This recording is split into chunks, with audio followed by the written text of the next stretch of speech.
ஊழிய அழைப்புங்கிறது ஏதோ ஒரு தேவதூதன் வந்து சிலருக்கு சொல்லலாம், ஒருவேளை அது ரொம்ப அபூர்வம். சிலர் சொல்லலாம், நான் படுத்துக் கொண்டிருந்தேன், ஒரு தேவதூதன் வந்து எழும்பு பிரசங்கிக்க போனார். சரி, நடந்திருக்கலாம். எனக்கு அப்படி நடக்கலையே.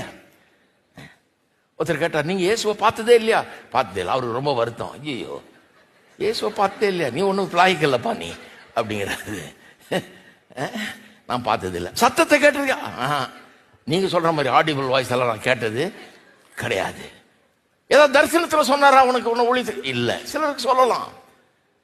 இதெல்லாம் பாருங்க, இதெல்லாம் ஜனங்க சொல்லும் போது எல்லாரும் நினைச்சுக்கலாம் இப்படிதான் ஊழியத்துக்கு அழைப்பு வரும்னு. நீ தரிசனம் கண்டியா அப்படின்னு. எதுவும் வரல. ஆனா எனக்கு கர்த்தர் படிப்படியா காண்பிக்க ஆரம்பிச்சாரு. இதுதான் உன்னுடைய அழைப்பு, இதுக்காக தான் நீ பிறந்திருக்கிற, இதற்குரிய திறமைகளை உனக்குள்ள வச்சிருக்கிற, உன்னை அழைச்சிருக்கிற, உன்னை அபிஷேகம் பண்ணியிருக்கிற, இதுதான் நீ பண்ணணும்னு கொஞ்சம் கொஞ்சமா காமிச்சாரு. எனக்கே சந்தேகம். ஒரு அடியா எடுத்து வச்சாரு. எப்பவுமே விசுவாச வாழ்க்கை தான், நம்பி கால் எடுத்து வைக்கிறோம். எடுத்து வைக்கும் போது அடுத்த படி கொண்டு போறாரு. கொஞ்சம் கொஞ்சமா அதிகமா விளங்க ஆரம்பிக்கிறது. இப்போ இத்தனை வருஷமா ஊழியம் செய்யறேன். 50 வருஷத்துக்கு மேல பிரசங்கம் பண்ணிட்டு இருக்கிறேன். பிரசங்கம் பண்ண ஆரம்பிச்சா 50 வருஷத்துக்கு மேல ஆகுது. இப்ப என்ன கேட்டீங்கன்னா, நீ ஊழியத்துக்கு அழைக்கப்பட்டிருக்கலான்னு கேட்டீங்கன்னா, நான் சொல்லுவேன் 100க்கு 100% எந்த சந்தேகமும் இல்லாம கர்த்தர் என்ன அழைச்சிருக்கிறாருன்னு தெரியும். திறமை அவர்கிட்ட வருது, வரம் அவர்கிட்ட வருது, அபிஷேகம் அவர்கிட்ட வருது. அப்ப ஊழியக்காரன் எப்படிப்பட்டவனா இருக்கணும்? அவன் தன்னைத்தானே ஊழியக்காரன் ஆக்கி கொண்டவனா இல்ல. எப்படி இருக்கணும்? கர்த்தரால் அழைக்கப்பட்டிருக்கணும், தெரிந்து கொண்டப்பட்டிருக்கணும், அபிஷேகம் பண்ணப்பட்டிருக்கணும், அனுப்பப்பட்டிருக்கணும். அவனுக்கு கர்த்தர் ஒரு வார்த்தையை கொடுக்கணும் பிரசங்கம் பண்றதுக்கு. அவன் மூலமாக கர்த்தர் பேசணும். அப்படி பேசும்போது ஜனங்களுக்குள்ள பரவலாக பெரிய மாற்றங்களை காண்பீர்கள். அழகான பிரசங்கம் பண்றதுனால யாரும் வரமாட்டாங்க, ஜனங்க மாறுறதுனால தான் வருவாங்க.